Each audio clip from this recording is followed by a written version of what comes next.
नाज़रीन अस्सलाम वालेकुम। सियासत टीवी के खुसूसी प्रोग्राम खबरों ख्याल में आपका खैर मकदम है। मैं मोहम्मद रियाज अहमद और मेरे साथी मोहम्मद सिद्दीक। अस्सलाम वालेकुम। हमेशा की तरह आपके सामने अहम खबरें लिए हाजिर हुए हैं।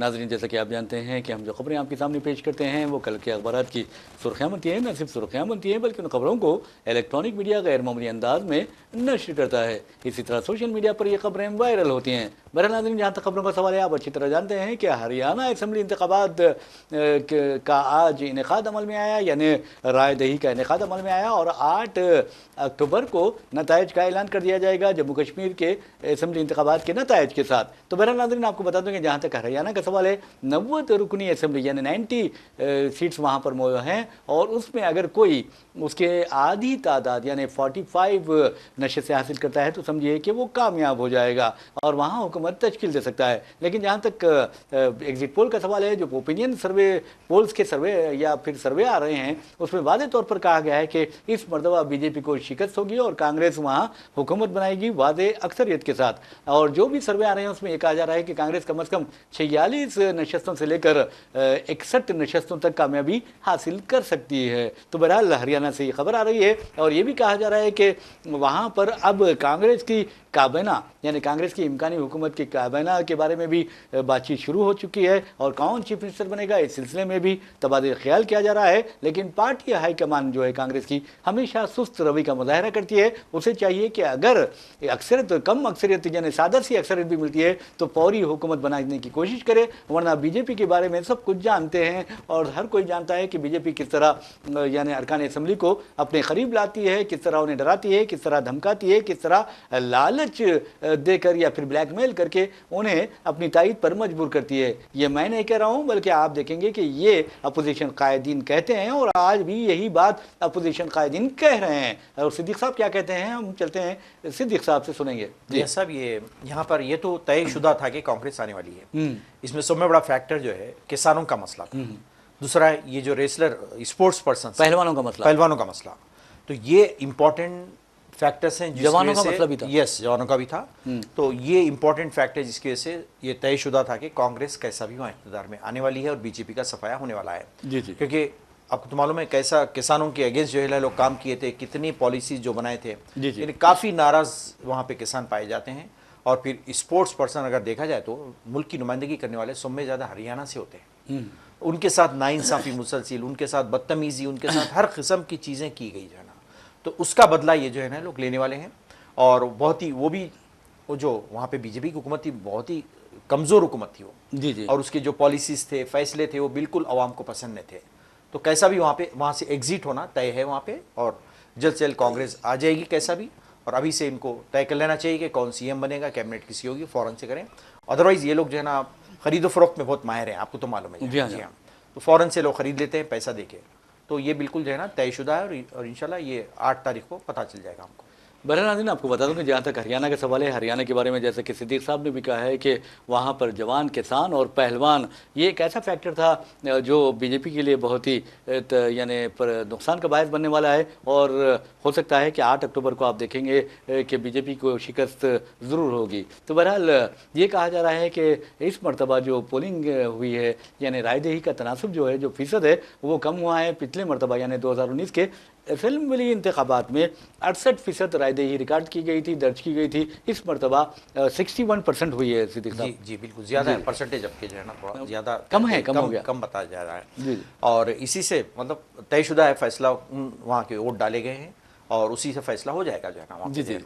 और एक बात कश्मीर का भी मसला है, अब हम बाद में कश्मीर में जाएंगे लेकिन ये कर लेंगे। एक बात कही जा रही है कि दो रुखी मुकाबला होगा, लेकिन ये गोदी मीडिया का कहना है। लेकिन जो दूसरा मीडिया है, गैर जानिबदार मीडिया है, वो तो यही कह रहा है कि हरियाणा में यकीनन कांग्रेस को फायदा होगा और बीजेपी को नुकसान होगा।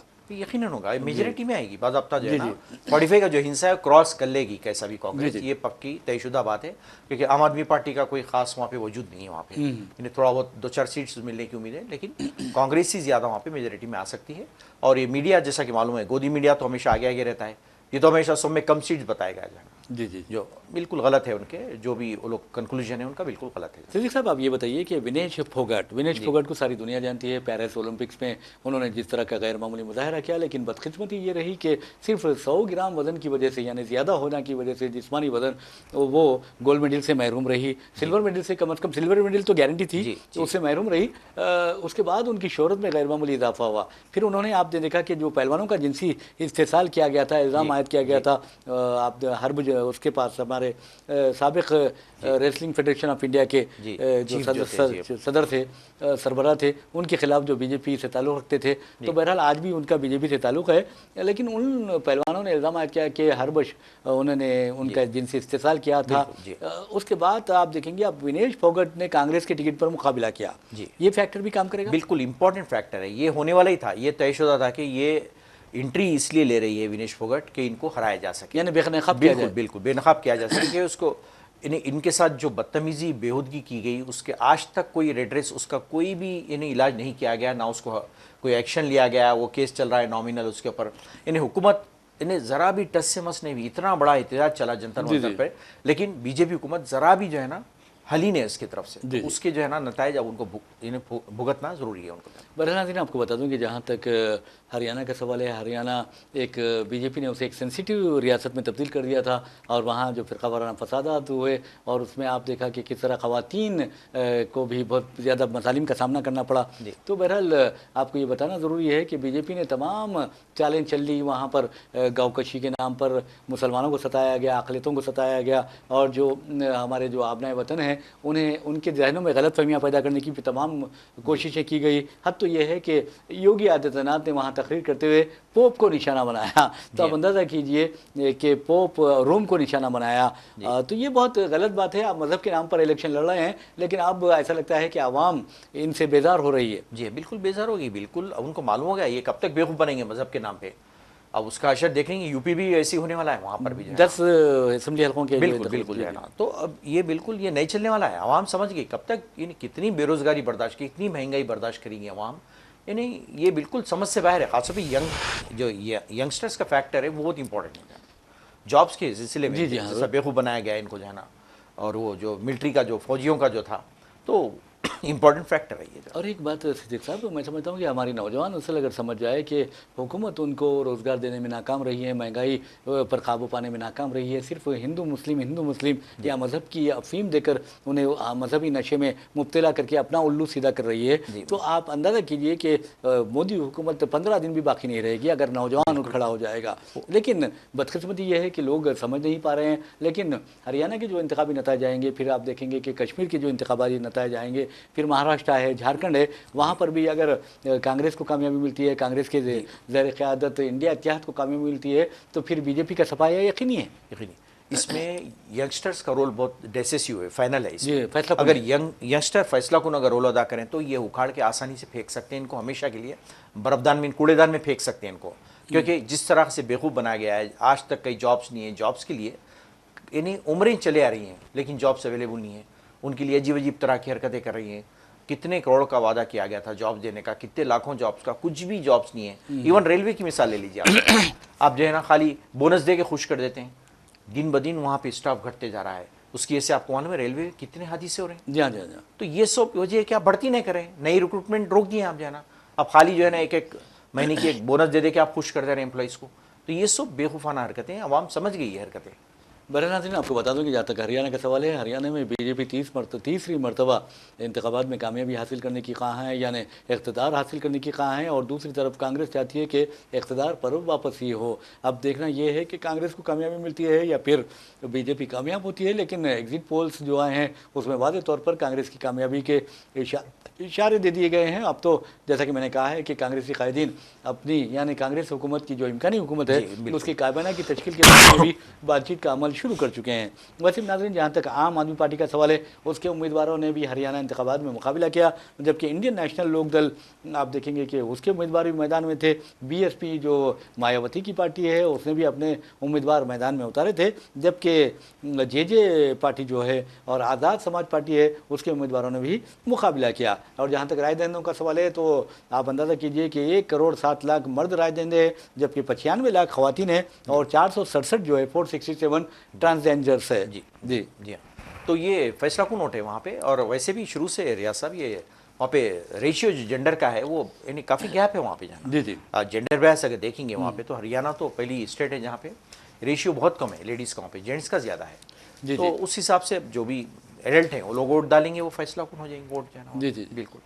बहरहाल एक खबर की जानिब लिए चलते हैं। और आप अच्छी तरह जानते हैं कि सारी दुनिया में अगर कहीं प्यारे नबी सल्लल्लाहु अलैहि वसल्लम की शान में गुस्ताखी की जाती है, तो सारी दुनिया में एहतजाजी मुजाहरे होते हैं और मुसलमान अपनी जानों का नजराना पेश करके या अपनी जानों की कुर्बानियाँ देकर प्यारे नबी सल्लल्लाहु अलैहि वसल्लम के जो नामों से रिसालत है उसकी हिफाजत में आगे आ जाते हैं। आप अंदाज़ा कर सकते हैं कि हिंदुस्तान में यानी हमारे वतन अजीज़ में एक मनसूबा साजिश के तहत और जानबूझकर मुसलमानों को इश्तियाल दिलाने और उन्हें यानी उन्हें सड़कों पर लाकर उन्हें शहीद करने या फिर उनके सीनों में गोलियां मारने के एक मंसूबे के तहत, नापाक मंसूबे के तहत प्यारे नबी सल्लल्लाहु अलैहि वसल्लम की शान में गुस्ताखियों का सिलसिला शुरू किया गया है। महाराष्ट्र के एक हिंदू जो सीर हैं उसने ये बकवास की थी, उसने ये भोंकना शुरू किया था प्यारे नबी सल्लल्लाहु अलैहि वसल्लम के खिलाफ। और फिर आपने देखा कि यति नरसिंहानंद जो पहले से ही बदनाम है और उसका आप अंदाज़ा कर सकते हैं कि उसके हुलिया, उसके शक्ल आप अंदाज़ा कर सकते हैं कि किस तरह की है। तो बहरहाल एक लानती, एक मलऊन ने प्यारे नबी सल्लल्लाहु अलैहि वसल्लम की शान में फिर गुस्ताखी की है इसने, यति नरसिंहानंद ने, और उसके खिलाफ सारे हिंदुस्तान में मुसलमान एहतजाज कर रहे हैं। और ऐसा लगता है कि ये जो मुसलमानों का सब्र है उसका पैमाना लबरेज हो चुका है और अब इस तरह के जो लोग हैं उनकी खैर नहीं है। खासतौर पर कानून का जो सहारा मुसलमान ले रहे हैं और दस्तूर के दायरे, कानून के दायरे में, दस्तूर के दायरे में, जमहूरियत के दायरे में रहकर वो एहतजाज कर रहे हैं। और मुसलमानों ने पुलिस से वाजे कर दिया है, चाहे वो तेलंगाना की पुलिस हो या फिर उत्तर प्रदेश की पुलिस हो या फिर राजौरी कश्मीर की पुलिस हो, कि आप इस तरह के खातियों के खिलाफ, इस तरह के मुजरिमीन के खिलाफ, इस तरह के कम्युनल डॉग्स के खिलाफ, कुत्तों के खिलाफ फौरी कार्रवाई करें जो भोगते हुए हिंदुस्तान का माहौल खराब करने की कोशिश कर रहे हैं। तो बाजार यति नरसिंहानंद के खिलाफ मजलिस इत्तेहादुल मुस्लिमीन के एक वफ्द ने उसके सदर असदुद्दीन अवैसी एमपी की क़यादत में कमिश्नर पुलिस सीबी आनंद से मुलाकात की और फिर उन्हें एक दरख्वास्त यानी उनसे शिकायत की और नुमाइंदगी की कि यति नरसिंहानंद को गिरफ्तार किया जाए। बहरहाल उसी दौरान एक इत्तला ये भी आई है कि गाजियाबाद में पुलिस ने यानी उत्तर प्रदेश पुलिस ने बराए नाम यानी दिखावे के लिए यति नरसिंहानंद को गिरफ्तार कर लिया है। लेकिन इस मलऊन का अंजाम ऐसा लगता है कि बहुत बुरा होने वाला है। जी रियाज साहब, ये एक्चुअली इसको कोई पूछ रहा नहीं, ये सस्ती शोहरत के लिए, अपने नाम के लिए, एक सियासी मुखाब बनाने के लिए इस तरह की बकवासें करते रहता है जाना। अब ऐसे मौके पे और इश्तियाल दिलाना मुसलमानों को और उससे जज्बात में भड़का के जो है ना रोडों पे लेके आना, ये वही काम है इसका। तो सारी यानी इस्लामिक इवन हरमैन शरीफैन से भी, वहाँ से भी जो है ना एहतजाज दर्ज किया गया है। जी जी वहाँ से भी एहतजाज दर्ज किया गया है कि इसके खिलाफ फ़ौरन रोक लगाई जाए और ऐसे लोगों को खुली छूट दे दी गई। फिर यूपी तो मालूम है आपको कितना बदनाम है। नहीं, मैं समझता हूँ सिद्दीक साहब, देखिए अक्सर हम देखते हैं कि जिस अंदाज में सिख एहतजाज करते हैं, सिख जिस अंदाज में इकदाम करते हैं, और अगर उसी तरह के इकदाम अगर मुसलमान करने लगें तो ये हिंदुस्तान में कोई गुस्सा बाकी नहीं रहेगा। लेकिन मुसलमान अमन पसंद है, बहुत ही सोच समझ कर कार्रवाई करते हैं और कानून के दायरे में रहकर कार्रवाई करते हैं। अगर ये कानून के बाहर, दायरे के बाहर निकल जाएंगे, हो सकता है इनके चंद जाने चली जाए, लेकिन किसका नुकसान होगा? मुझसे हिंदुस्तान का नुकसान होगा ना। ये बिल्कुल ये नहीं होना चाहिए। मुसलमान ये नहीं चाहता, मुसलमान तो अमन और सुकून चाहता है और कानून के दायरे में रहकर इस तरह के कातियों के खिलाफ, इस तरह के कम्युनल डॉग्स के खिलाफ कार्रवाई चाहता है। बिल्कुल। अब ये काम कानून का है रियाज, ये कानून बताना चाहिए कि कितना स्ट्रॉन्ग कानून है। हालांकि उसकी जो इससे दफा उसको रिलीज किया गया था उसमें कंडीशन थी कि दोबारा इस तरह की हरकत नहीं करेगा, यानी भोंकेगा नहीं। हाँ, भोंकेगा नहीं, कुत्ते की तरह ये। तो फिर बाद में फिर वो ऐसा कर रहा, तो फिर कानून क्या काम कर रहा अपना जाना, उसको हमेशा के लिए बंद करना चाहिए ना। उसको क्यों छोड़ा जाता है? अरे एक सस्ती शोहरत के लिए, और चाहता है कि एक बहुत बड़ा उसका नाम हो हिंदुस्तान में। बिल्कुल। अरे नाम कैसा होगा इस हिंदुस्तान में? अगर नाम मिट जाए तो क्या करेगा? बिल्कुल जाएगा, बदनाम की किसी और कुछ भी नहीं, वो समझ रहा है। लेकिन फौरन से उसको जो है ना अरेस्ट तो किया गया है नॉमिनल, लेकिन उसको सख्त तरीन सजा देके उसको अंदर बंद करना चाहिए। और शर्म की बात यह है कि अमरावती में एहतजाज होता है उसके खिलाफ, तो आप देखेंगे कि पुलिस 1200 यानी नामालूम मुसलमानों के खिलाफ एहतजाज यानी मुकदमा दर्ज करती है और उसमें से 26 लोगों की शिनाख्त करती है। मुसलमान अपने नबी सल्लल्लाहु अलैहि वसल्लम की शान में गुस्ताखी के खिलाफ एहतजाज कर रहे हैं, तो उनके खिलाफ आप मुकदमा दर्ज करते हैं। अगर आप पहले ही उसे गिरफ्तार कर लेते तो एहतजाज की सूरत ही पैदा नहीं होती। बिल्कुल, यानी जानबूझ के जो है ना टारगेट किया जा रहा है मुसलमान बच्चों को। बस इसकी वीडियो फोटो आती है, बच्चों के अरेस्ट करके लाते हैं, ये जो है ना एहतजाज कर रहे थे। अरे एहतजाज तो हक है ये हमारा, बिल्कुल। अगर प्रॉफिट सल्लल्लाहु अलैहि वसल्लम की शान में गुस्ताखी करते हैं तो ये हमारा जो है जमहूरी हक है।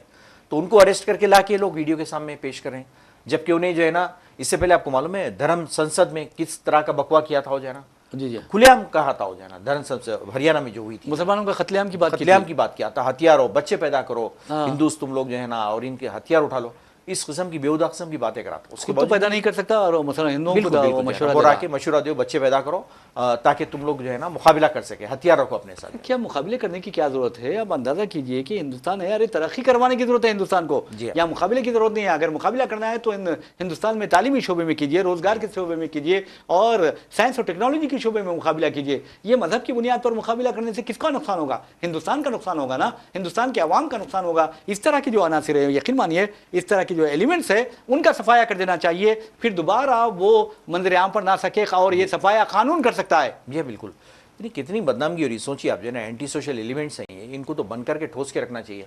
लेकिन आपको मालूम है यूपी में जब तक बीजेपी है उसके खिलाफ कोई सख्त एक्शन नहीं लिया जाना तय है। वहाँ यूपी छोड़िए सिद्दीक साहब, एक महंत रामगिरी महाराज, मैं तो महाराज उससे नहीं कहूंगा, इस तरह के जो कुत्ते होते हैं वो जिस तरह के हुजूर सल्लल्लाहु अलैहि वसल्लम की शान में गुस्ताखी करता है, तो मैं कहता हूं बहैसियत सहाफ़ी, बहैसियत हिंदुस्तानी, शहरी और बहैसियत एक मुसलमान के, मैं यकीनन इस तरह के लोगों को, इस तरह के अनासिर को कुत्ते ही कहूंगा, क्योंकि ये कुत्ते जो हैं वो पूरा माहौल खराब कर रहे हैं। और आपको बता दूं कि 67 FIR उसके खिलाफ दर्ज है और महाराष्ट्र का जो चीफ मिनिस्टर है उसके साथ स्टेज शेयर करता है। इससे बड़ी शर्म की बात क्या होगी? जी हाँ, बिल्कुल खुल्लम खुल्ला जो है ना उसका साथ दे रहे हैं लोग, और उसको ला के साथ इसलिए बिठाते हैं कि वोट बटोरने के लिए, उसको रखने के लिए, हिंदुओं की वोट बटोरने के लिए उसको साथ रखते हैं लोग। तो ये बिल्कुल ये सियासत के लिए कर रहे हैं, सस्ती शोहरत के लिए हासिल कर रहे हैं। लेकिन इससे होगा कुछ नुकसान इंशाल्लाह आप देखेंगे। अब नेक्स्ट इलेक्शन जो होंगे वहाँ पे सफाया हो जाएगा वहाँ पे। जी।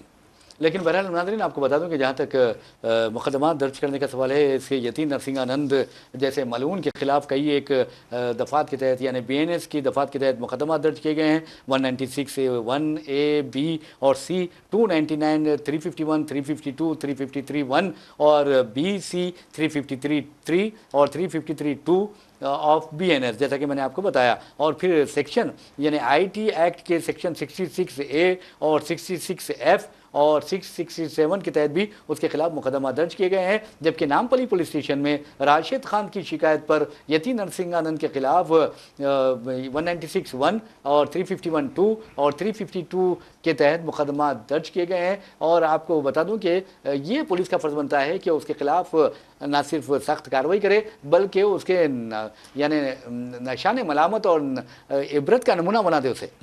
साहब वो जो वायरल वीडियोस हैं उनको भी हटाना चाहिए ना। IT सेल का काम है कि जो वायरल हो चुकी फौरन पहले साइबर कमिश्नर का काम है कि पहले वायरल जो है उसको हटाना चाहिए, नहीं ताकि इससे जो है ना इश्तियाल और बढ़ने का अंदेशा है। जी, बहुत ही शर्म की बात है और ये हुकूमत की जिम्मेदारी है, चाहे वो BJP की हुकूमत हो चाहे कांग्रेस की हुकूमत हो, तमाम की ये जिम्मेदारी है कि इस तरह के अनासिर पर नज़र रखे और ये इसलिए सोचे कि ये हिंदुस्तान को नुकसान पहुंचा रहे हैं, हिंदुस्तान की सालिमियत को नुकसान पहुंचा रहे हैं। और हमें अगर ये इस तरह के लोग रहेंगे, यति नरसिंहानंद और वो जैसा महाराज वगैरह जो बता रहे हैं, अगर उसकी तरह के लोग रहेंगे तो फिर पाकिस्तान या चीन जैसे दुश्मनों की हमें ज़रूरत ही नहीं है। बिल्कुल, यहीं पर दुश्मन है, यहीं के मुल्क के दुश्मन हो गए, बाहर की दुश्मनी तो छोड़िए आप, अंदरूनी दुश्मनों से आपको जो है ना आपको फ्री होने के लिए बहुत मुश्किल लगेगी, यहीं पे जाना चाहिए। बहरहाल नाज़रीन, हम आपको लिए चलते हैं फ़लस्तीन के बारे में। आप देखेंगे कि अमेरिकी साबिक़ सदर डोनाल्ड ट्रंप के बारे में आप अच्छी तरह जानते हैं, उनकी बॉडी लैंग्वेज के बारे में और उनकी अजीब व गरीब हरकतों के बारे में। कई लोगों ने उनके ज़हनी तवाज़ुन पर भी शुक्क व शुबात का इजहार किया था। अब उन्होंने कहा है और ख़ास तौर पर इसराइल को मशवरा दिया है कि फौरी ईरान के जो न्यूक्लियर प्लांट्स हैं, न्यूक्लियर तनसीबात है, उस पर हमला कर दिया जाए। तो अब अंदाज़ा कीजिए कि आपको ईरान से और फ़लस्तीन से क्या लेना देना है, ये एक अहम सवाल है। और अमेरिका जानबूझकर क्यों मुदाखलत कर रहा है, अमेरिका क्यों इसराइल के तहफ़्फ़ुज़ में, उसके हिफाजत में उतर आया है, ये सबसे अहम सवाल है। हालांकि आप देखेंगे कि एक दिन ऐसा आएगा कि अमेरिका को सबसे ज़्यादा अगर कोई नुकसान पहुंचाएगा तो वो इसराइल होगा। और अमेरिका को यह हकीकत अच्छी तरह जान लेना चाहिए कि आज सारी दुनिया में जो बेचैनी है और दुनिया में जो दहशतगर्दी है, उसका सबसे बड़ा सबब इसराइल है। और इसराइल की दहशतगर्दी का अंदाज़ा इस बात से लगाया जा सकता है कि उसकी दहशतगर्दी में, उसकी दरिंदगी में अब तक यानी 7 अक्टूबर 2023 से लेकर आज की तारीख तक 43,000 फ़लस्तीनियों ने जाम शहादत नोश किया है, जिसमें 70% बच्चे और ख़वातीन हैं। सिद्दीक़ साहब जी हाँ, बिल्कुल। ये एक्चुअली जो ट्रम्प का मामला है, ये सैको आदमी है जी जी, और इसका टेस्ट किया जाएगा। ये नीम पागल है और अब अपनी साख को बचाने के लिए इस किस्म के बयान देना शुरू यानी किया। इल्ज़ामात आयद किए गए हैं उसके ऊपर। उसका टेस्ट, बाज़ाब्ता रिपोर्ट्स हैं उसके, हाँ, बाज़ाब्ता रिपोर्ट्स निकले हैं, उसके टेस्ट किया गया है कि ये जो है ना अमेरिका को चलाने के काबिल नहीं है। जी जी, तो अब अपनी गिरती हुई साख को बचाने के लिए इस किस्म के बयान दे रहा था कि इस तरीके से वोट बटोर सके, जो है ना, ये हमदर्दी करके, यहूदियों के साथ हमदर्दी करके था। यानी कुछ प्रोसिक्यूट्स ने भी इसके खिलाफ मुकदमा दर्ज बिल्कुल किए थे। बिल्कुल, कई है। ये एक्चुअली बेसिकली वॉज रेसलर। अच्छा अच्छा, वो रेसलर था, जो है ना, आप देख सकते हैं, उसकी वीडियोस मौजूद हैं। अच्छा अच्छा अच्छा, तो एक रेसलर को लाके आप प्रेसिडेंट ऑफ अमेरिका बनाने की कोशिश करें तो आपको तो मालूम है हालात कैसे होंगे। जी हाँ, बिल्कुल आपने सही कहा। बहरहाल नाज़रीन, इसी सही बात के साथ हम अपना प्रोग्राम खबर ख्याल इख्तिताम को पहुँचाते हैं। अपने मेज़बान मोहम्मद रियाज़ अहमद और मेरे साथी मोहम्मद सिद्दीक़ को इजाज़त दीजिए। इंशाल्लाह फिर मुलाकात होगी, फिर बात होगी। तब तक के लिए अल्लाह हाफ़िज़। अल्लाह हाफ़िज़।